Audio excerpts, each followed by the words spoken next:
இருக்கக்கூடிய தலைப்பு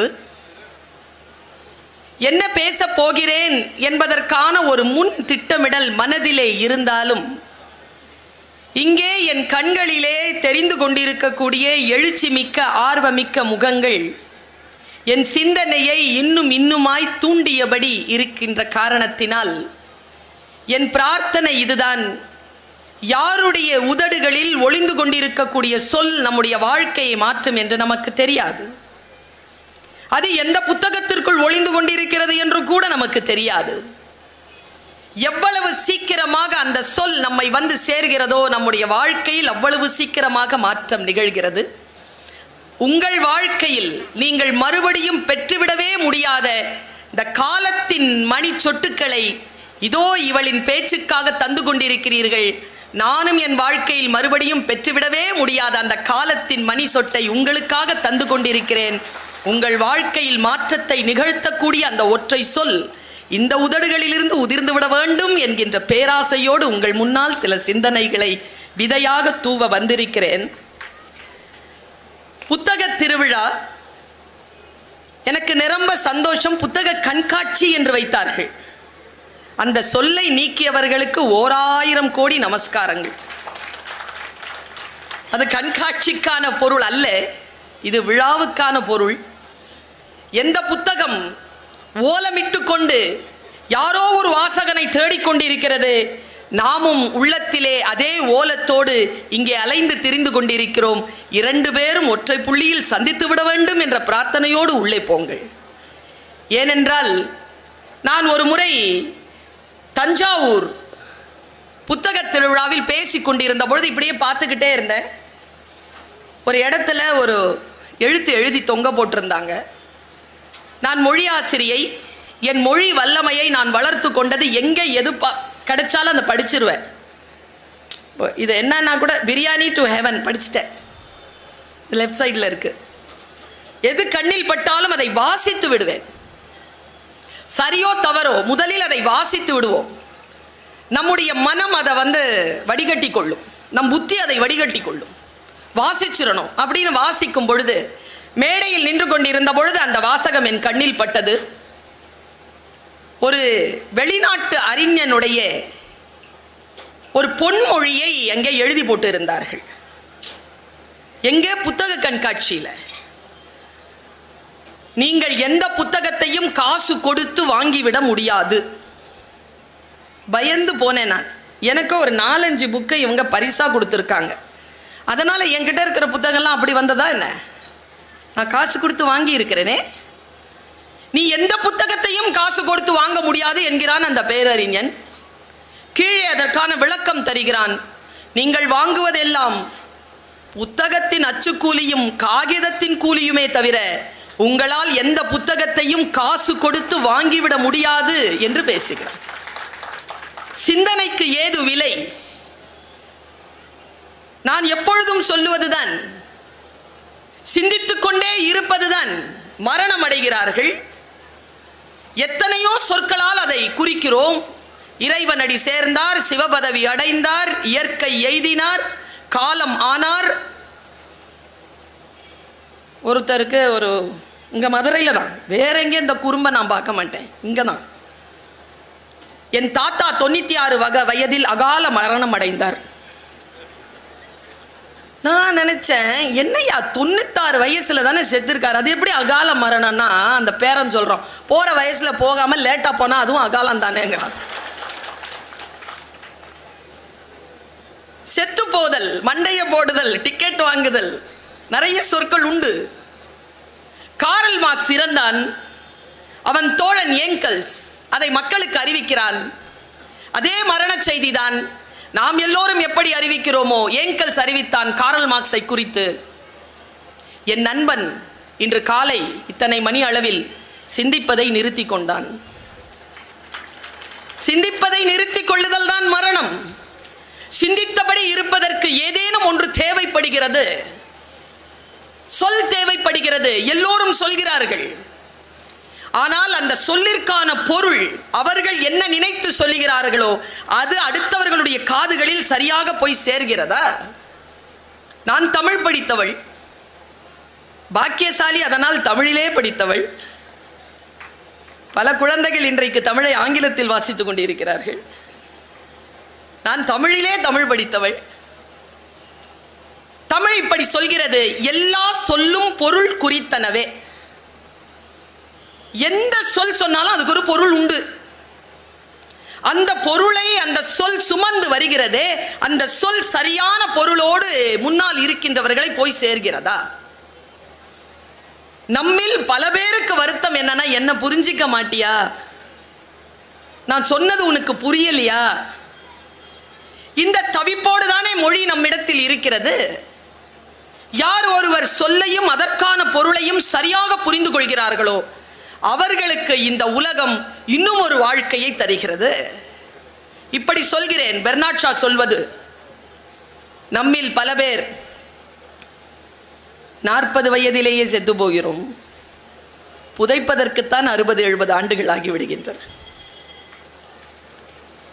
பொருள் புரியவில்லை என்றால் வாழ்க்கையிலே எந்த அர்த்தத்தையும் நீங்கள் விளக்கிவிட முடியாது.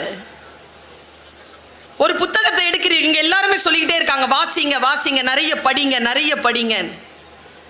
நான் பல்வேறு விதமான ஜாம்பவான்களின் பேச்சை கேட்ட காரணத்தினால் இன்றைக்கு பேச்சாளராக இருக்கிறேன்.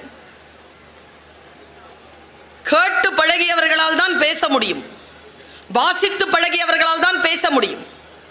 எங்க வீட்டு வேலைக்காரம்மா சொல்லுச்சு ஒரு வாட்டி, என் பொண்ணு ரொம்ப வாயாடுறா, அவளை உங்களை மாதிரி பேச்சாளர் ஆக்கிடலான்னு நினைக்கிறேன்னா. நான் அந்த பிள்ளைகிட்ட சொன்னேன், வாயாடுறவங்கெல்லாம் பேச்சாளர் கிடையாதுப்பா, வாதாடுகின்றவர்கள் தான் பேச்சாளர்கள். வாயாடுறதுக்கும் வாதாடுறதுக்கும் வித்தியாசம் இருக்குது. ஒரு சொல்லை எப்படி புரிந்து கொள்வது, ஒருவரை எப்படி புரிந்து கொள்வது? பைபிள் சொல்லுகிறது, காது இருக்கின்றவர்கள் கேட்டுக்கொள்ளுங்கள். சாதாரண வார்த்தை தாங்க, காது இருக்கின்றவர்கள் கேட்க கடவீர்கள். என்ன அர்த்தம்? எல்லோருக்கும் தான் காது இருக்கிறது, எல்லா சொல்லும் வந்து விழுகிறது.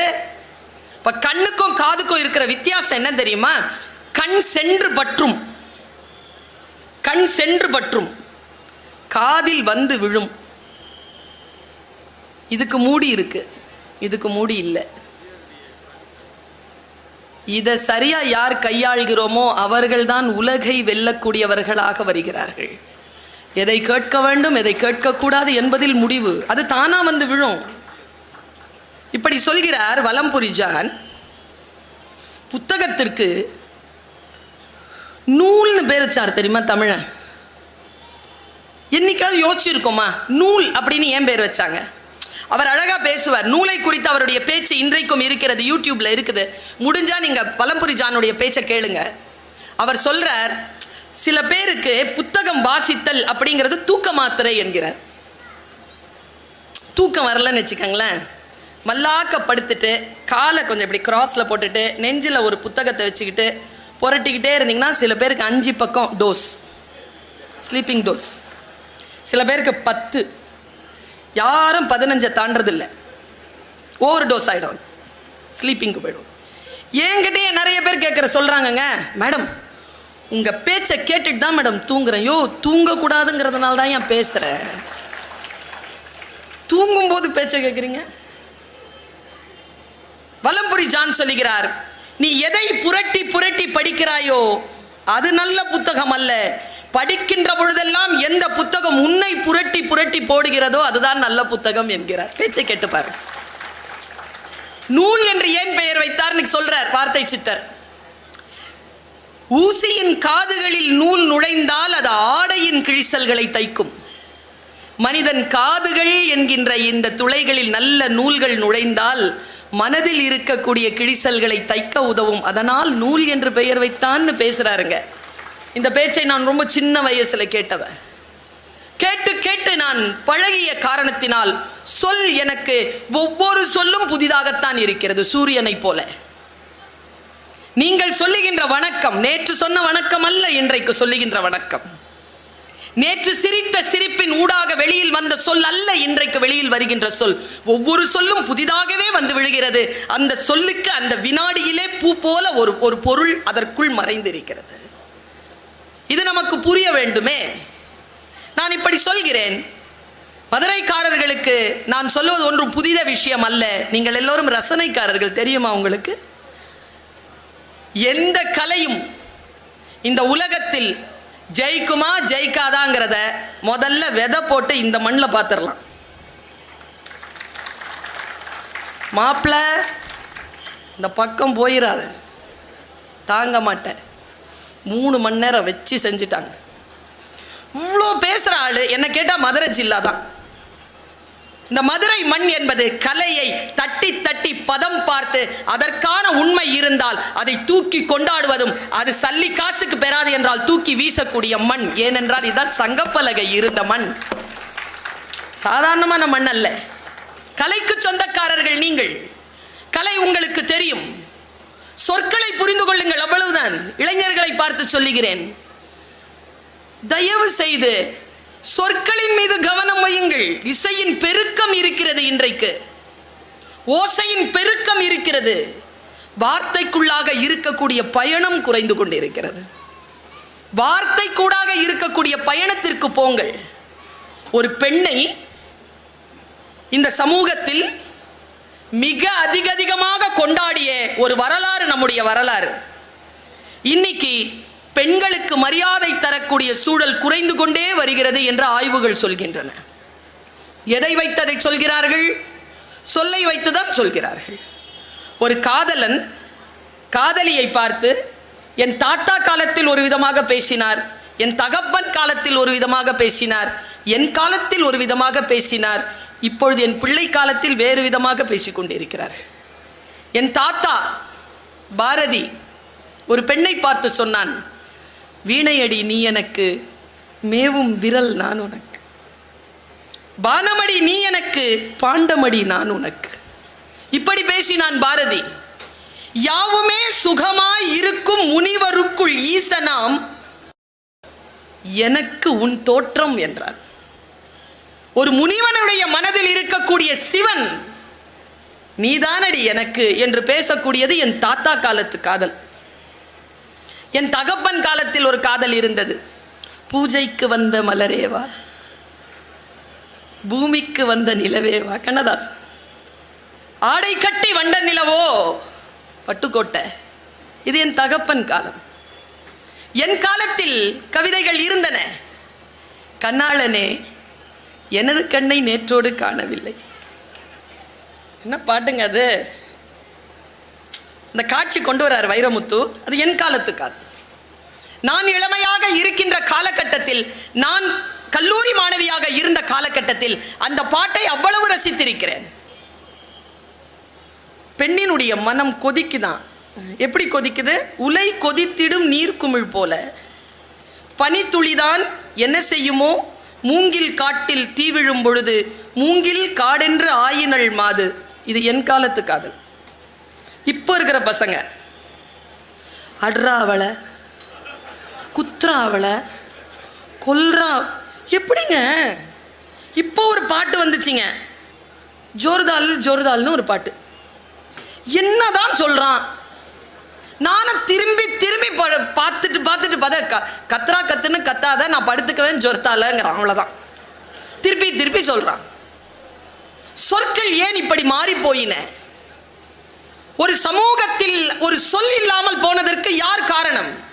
ஒரு பக்கம் இப்படி இருந்தாலும் இன்னொரு பக்கம் அந்த சொல்லை தூக்கி பிடிப்பதற்கான வேலைகள் தொடர்ந்து நடந்த வண்ணமும் இருக்கின்றன. அதையும் சொல்லாமல் விட முடியாது. தேன்மொழின்னு ஒரு பாட்டு வந்திருக்கு. தேன்மொழி பூங்கோடி வாடி போச்சே ஏன் செடி. நல்லா இருக்கு, ரொம்ப அழகா இருக்கு. கஞ்சா பூ கண்ணாலன்னு ஒரு பாட்டு. இப்படியும் எழுதுறான், இப்படியும் எழுதுறான். இவங்களை பேலன்ஸ் பண்ணுமே. இவங்களை எப்படி பேலன்ஸ் பண்றது? ஒன்றும் இல்லை. ஐயா சொன்னது போல், சங்கர் ஐயா சொன்னது போல், மனிதர்களுடைய குற்றங்கள் குறைய வேண்டும் என்றால் வாசிப்பு பழக்கம் கூட வேண்டும். வாசிப்பு பழக்கம் கூட கூட குற்றவியலான சொற்கள் இல்லாமல் போகும். இதை எப்படி மேம்படுத்துவது? இப்ப சமீபத்தில் லிங்குசாமி என்கின்ற டைரக்டர் கவிக்கோ அப்துல் ரஹ்மானுடைய நினைவு நாள் அன்றைக்கான ஹைகோ போட்டியை நடத்தினார். உலகமெல்லாம் சேர்ந்து 8000 கவிதைகள் வந்தன. 8000 கவிதைகளை ஒருத்தர் 350 குறைச்சார், தேர்ந்தெடுத்தார். கனிமொழி எம்பி அவர்கள் தான் அன்றைக்கு விழாவினுடைய தலைமை. எஸ் ராமகிருஷ்ணன் அவர்கள் வந்திருக்கிறார்கள். சங்கர் ஐயா சொன்ன அத்தனை கவிஞர்களும் மேடையில் இருந்தாங்க. அந்த விழாவிற்கு நான் போய் பார்வையாளராக உட்கார்ந்தேங்க. 8000 கவிதை, 8000 கவிதை, 350 கவிதை, 350 கவிதையில 50 கவிதை எடுத்து ஒரு புத்தகம் போட்டிருக்காங்க. பெரிய முயற்சி. 50 கவிதைகள்ல ஃபர்ஸ்ட், செகண்ட், தேர்டுன்னு 3 பரிசு, 1 லட்சம் ரூபாய்.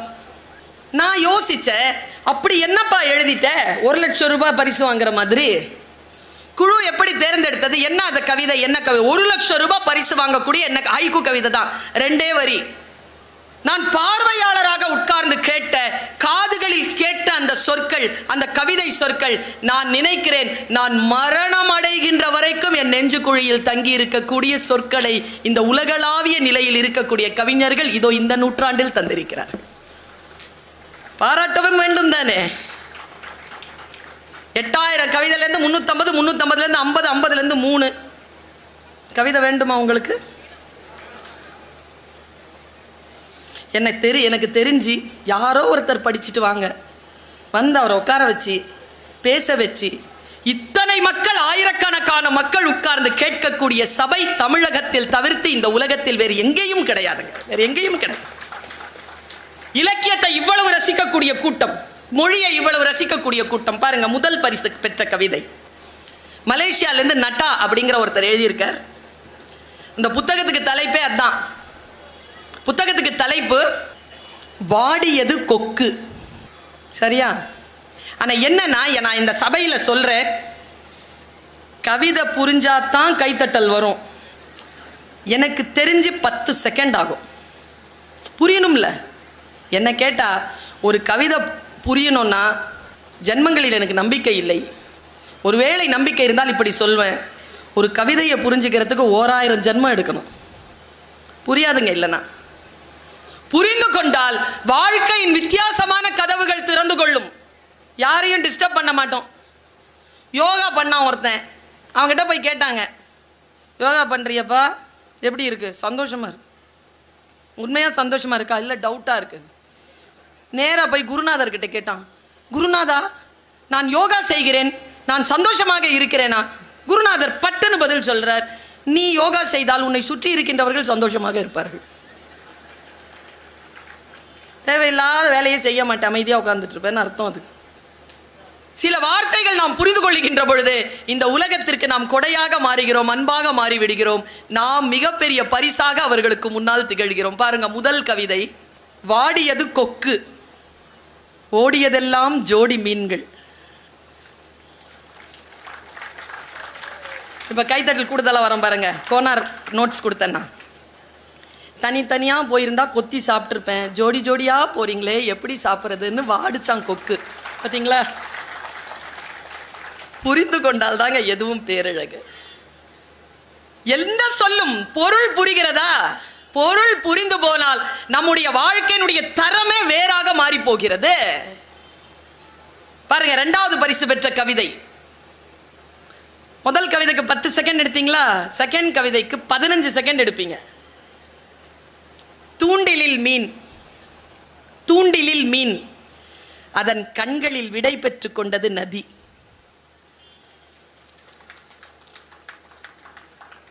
இனிமேல் அந்த மீன் அந்த நதியை சந்திக்க போவதில்லை. அந்த நதி டாட்டா சொல்லுச்சான். இப்படி ஒரு கவிதைங்க. Second prize. தேர்ட் பிரைஸ் சொல்றேன், 2 செகண்ட் கூட வேண்டாம், அப்படியே அப்சர்வ் பண்ணிப்பீங்க. சுள்ளி பொறுக்கிய சிறுமிக்கு, சுள்ளி பொறுக்கிய சிறுமிக்கு தன் இறகை உதிர்த்து விட்டு போனது மயில். இது ஒரு கவிதையா? எனக்கு இதெல்லாம் ஃபர்ஸ்ட், செகண்ட், தேர்ட் பிரைஸ். ஆனால் 50 கவிதையில் என்ன குழுவில் போட்டிருந்தாங்கன்னா, ஜூரியா போட்டிருந்தாங்க, நான் ஒரு கவிதையை தேர்ந்தெடுத்திருப்பேன். கனிமொழி அக்காவை போட்டிருந்தாங்கன்னா அவங்க ஒரு கவிதையை தேர்ந்தெடுத்திருப்பாங்க. நான் ஃபர்ஸ்ட், செகண்ட், தேர்டுன்னு அதில் வேற கவிதை தான் எடுத்தேன். எனக்கு அதான் பிடிச்சிருந்தது. கனிமொழி அக்கா வேற விஷயங்களை சொன்னாங்க. அவங்க சொல்லும்போது அவங்க கண்கள் பனிச்சிருச்சிங்க. அவங்க கண்களை பார்த்தேன், என் கண்களும் பனித்தது. அந்த கவிதை அவர்களுக்கு பிடித்தமான கவிதை, உங்களுக்கும் பிடிக்கும். ரொம்ப டீப்பாக யோசிச்சிங்கன்னா நீங்களும் கண் கலங்கலாம். 2 வரி தான். கடைசி இலையும் உதிர்ந்த பிறகு, கடைசி இலையும் உதிர்ந்த பிறகு நிலவை சூடிக்கொள்கிறது மரம். பௌர்ணமி ராத்திரியில் பட்ட மரத்தை பார்த்துருக்கீங்களா? அவங்க சொன்னாங்க, நான் ஃபஸ்ட்டு ப்ரைஸ் கொடுத்துருந்தேன்னா இதுக்கு தான் கொடுத்துருப்பேன். பனி படர்ந்த கண்ணாடி, கண் வரைந்தேன், வழிந்தது கண்ணீர். நான் இதுக்கு தான் கொடுத்துருப்பேன். இதை எல்லாத்தையும் தூக்கி சாப்பிட்ற ஒரு கவிதை இருக்குது. ஊதுகுழல் இசைக்கிறாள் அம்மா, நடனம் ஆடுகிறது நெருப்பு. எப்படி எழுதுறாங்க பசங்க, எப்படி எழுதுறாங்க தெரியுமா? உடைந்த பானையின் சில்லுகளில் மிச்சம் இருக்கிறது பழைய நீர், என்னை போலவே நடித்து காட்டுகிறது என் நிழல். எந்த கிளி ஏமாற்றியதோ தாடியுடன் இருக்கிறது ஆலமரம். பார்க்கிறத ஒருத்தன் எழுதுறான் பாருங்க, அந்த பையன்லாம் குற்றம் செய்ய முடியாதுங்க, அந்த பொண்ணெல்லாம் குற்றம் செய்ய முடியாது. எழுதுங்கள் என் குழந்தைகளே, என் தம்பிமார்களே, தங்கைமார்களே, அக்காமார்களே, எழுதுங்கள். எதை பார்த்தாலும் அழகியலோடு அதை உள்வாங்கிக் கொண்டு, அல்லது கோபம் வந்தால் ரௌத்ரத்தோடு எழுதுங்கள். அந்த சுடுகாட்டிற்கு உயிர் தந்தது ஒரு பிணம். இப்படி எழுதுறாங்க பசங்க. இப்படியும் இருக்கிறது கவிதை. இப்ப சமீபத்தில் ஒரு பாடலாசிரியர் மகளை இழந்தார். இங்கே நிறைய இளைஞர்கள் இருக்கிறீர்கள், ஒரு விழிப்புணர்வுக்காக இதை சொல்கிறேன். அந்த பெண்ணுக்கு 26 to 28 வயது இருக்கும். இறந்து போனாள். இந்த உலகத்தில் வேணான்னு அவன் முடிவு பண்ணிட்டா, தற்கொலை செய்து கொண்டாள். 16 நாளிலிருந்து 20 நாளைக்குள்ள அந்த பாடலாசிரியர், அந்த கபிலர் என்கின்ற அந்த பாடலாசிரியர் குமுதத்திலே தன் மகள் பற்றிய கவிதைகளை பதிவு செய்க. துக்கம், துக்கமான அந்த கவிதையை நாம் ஏன் வாசிக்க வேண்டும் என்றால், நான் அன்றைக்கு எழுதினேன், 9ஆம் தேதி என்று எழுதினேன், முகநூலில் எழுதினேன், தற்கொலை என்பது குழந்தைகள் பெற்றோர்களுக்கு தரும் மரண தண்டனை. அவர் இப்படி எழுதுறாருங்க. ஒருபோதும் அந்த முடிவு சரியாக வராது என்பதற்காக, தகப்பன்மாரையும் தாய்மாரையும் நாம் மனதிலே நிறுத்திக் கொள்ள வேண்டும் என்பதற்காக, அந்த தகப்பனினுடைய அந்த புலம்பல் இருக்குல்ல, அந்த வலி இருக்குல்ல, அதை அந்த கவிஞர் பதிவு செய்திருக்கிறார். கண் கலங்காமல் என்னால் அதை வாசிக்க முடியவில்லை. நான் சொல்கிறேன், நீங்களும் கண் கலங்காமல் அதை கேட்டுவிட முடியாது. சொல்லுகிறார் முதல் கவிதை, எல்லா தூக்க மாத்திரையையும் அவளே போட்டுக்கொண்டால் நான் எப்படி தூங்குவது. 2வது கவிதைங்க, 10 கவிதை எழுதியிருக்காங்க மனுஷன். 2வது கவிதை சொல்றான், எங்கே போனாள் என்று தெரியவில்லை, அவள் காலனி மட்டும் என் வாசலில். மின்விசிறி உயிர்காற்றை தருவதற்கா எடுப்பதற்கா? அடுத்து சொல்றான் பாருங்க, அவள் தந்த தேநீர் கோப்பையில் எறும்பாக செத்து மிதக்கிறேன். அவளை தோளில் தூக்கி கொண்டு பள்ளிக்கூடத்திற்கு சென்ற வழி இன்னும் தோளில் மிச்சம் இருக்கிறது. கண்களின் வலி தெரியுமா கண்ணீர் துளிக்கு? கண்களின் வலி தெரியுமா கண்ணீர் துளிக்கு? யார் என்னிடத்தில் துக்கம் கேட்க வந்தாலும் அவள் குரலிலேயே கேட்கிறார்கள். என்னங்க அது? எங்க போறது? இந்த வலியை எடுத்துக்கிட்டு எங்க போறது? அந்த வலியை பதிவு செய்திருக்கக்கூடிய அந்த மகா கவி அன்றைக்கு சொல்கிறார், முளைக்கவே மாட்டாள் என்று தெரிந்தும் அந்த விதையை விதைத்து விட்டேன். 2வது முறையாக பிறக்க மாட்டோம் என்பதற்காக முதல் முறையாக செத்து போனாள். Hi viewers, thank you for watching. Please like and subscribe my channel, please.